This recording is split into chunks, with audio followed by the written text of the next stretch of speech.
6 a.m. GMT, and you're listening to the Star Breakfast News with me, Nanama Acquah.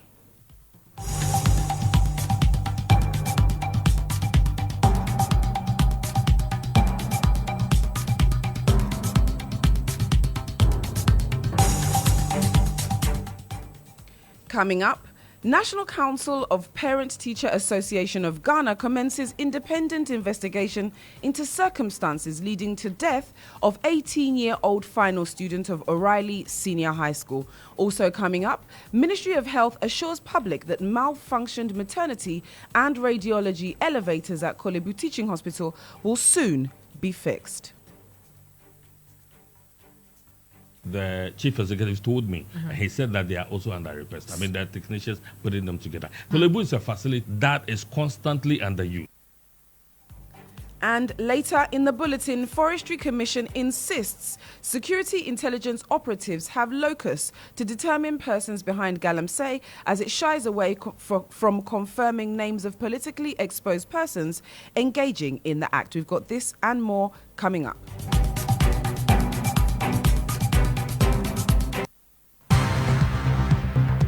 Star News is coming to you live on Ultimate 106.9 FM in Kumasi, Empire 102.7 FM in Takrady, Zeps 95.9 FM in Zebila, Nissim 100.1 FM in Lamshao, MyStar Radio in the USA, also live on Facebook on Star 1035 FM and on starfm.com.gh around the world. This is Star 103.5 FM. Star News.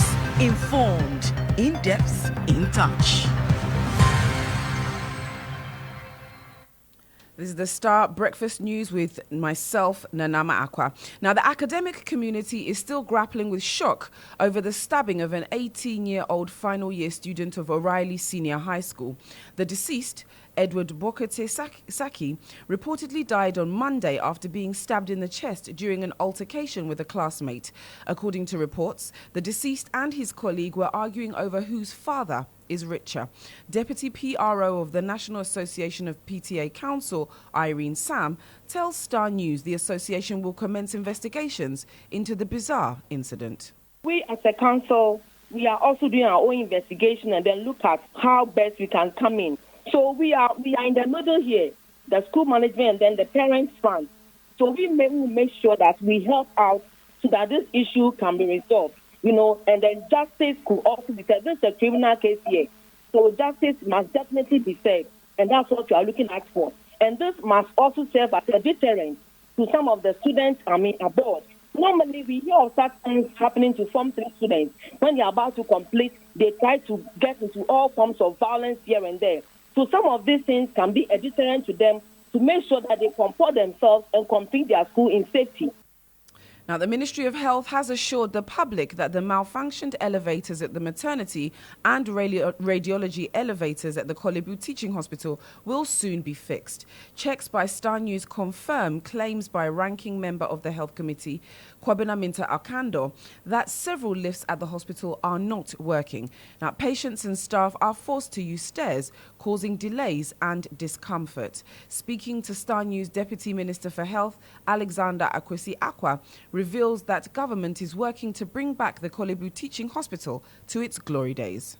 From where we are, you do not want to cry wolf all the time, because when it comes to healthcare, we deal with confidence. Okay. You need to instill confidence in the people rather than running down the foremost health facility in our country. What is happening is that now when people are sick and you're referring them to Kolebu, because of what they hear, they think that is not the best place to be. Okay. But as we speak, the radiology units and then the maternity units, the lifts in those departments are also faulty. Are you aware? The chief executive told me, he said that they are also under request. I mean, there are technicians putting them together. Kolebu is a facility that is constantly under use. You have people, a very wide range of people. Kolebu is always crowded, you understand? And if we are speaking as a country, if we want to think about it as a country, then we want to look at it from the point that if we need another major tertiary facility like Kolebu, let's start discussing it.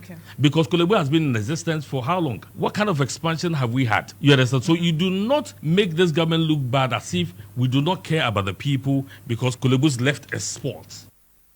Now, the Forestry Commission insists security intelligence operatives have the locus to determine persons behind Galamsey as it shies away from confirming the names of politically exposed persons engaging in the act. The minority in Parliament yesterday called on President Acquah to immediately dismiss his 2 ministers over the rising activities of illegal miners. This follows a caution by the management of the Ghana Water Company Limited that water treatment will soon be practically impossible as a result of pollution from illegal mining. Speaker of Parliament Albin Bagbin, however, revealed some lawmakers themselves are involved in the illegal mining business, making it difficult to tackle the problem. Who are those participating in the Galamsey? If we take census, some of you will be there, and the people you are talking to are aware. It's not that they are not aware; they are aware that some of you are participating in it. So please, first, desist from doing it yourself. Don't go to them for the money for your campaigns. Don't go to solicit their votes. Let them see you work. Truly, it's a disgrace that we've gone to this far. Still on this matter, CEO of the Forestry Commission, John Alate, says it is for security intelligence agencies to disclose persons behind the menace. He made these remarks on the sidelines of the opening of a national policy dialogue on the economic contribution of the forestry sector to Ghana's economy. The fight against Galamsey with the support of our ministry, that is what we have been doing. But then the stability and the color of the rivers that we see is across the whole length of the path of the water. The water flows over a longer distance, but certainly Galamsey contributes to. The Forest Commission is engaging maybe protecting the forest. So anybody we don't find out where you are coming from. Once we apprehend you, arrest you, we take you to the police station. It is for intelligence. Now, the opposition NDC has pledged to amend the Customs Acts to allow the importation of salvage cars into the country. Parliament passed the Customs Amendment Bill 2020 to ban the importation of accident cars and salvaged motor vehicles and those older than 10 years into Ghana. The Act amends the Customs Act 2015, Act 891. Addressing a press conference here in Accra, the NDC spokesperson on business development and industrialization, Hajia Sajida Shiraz, revealed future NDC government allow importation of salvage cars. In consonance with this, we will exempt new small businesses from paying corporate and personal income tax for the first 2 years after incorporation. Under our Ghana First program, we will accelerate manufacturing growth for economic development and jobs. We will empower trade to drive national prosperity.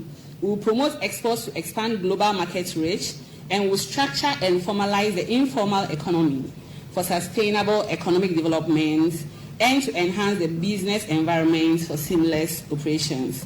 Friends, ladies and gentlemen of the media, in addition to all of these, we will review the Customs Amendment Act to scrap the law banning the importation of salvage vehicles, to save the local automotive industries at Swami Magazine, Kokompe, Abusokai, among others, from collapse.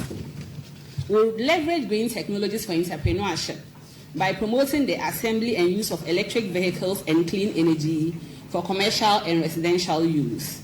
We will reduce bureaucracies, promote transparency, simplify administrative and regulatory processes, and uphold the rule of law to create a friendly investment climate.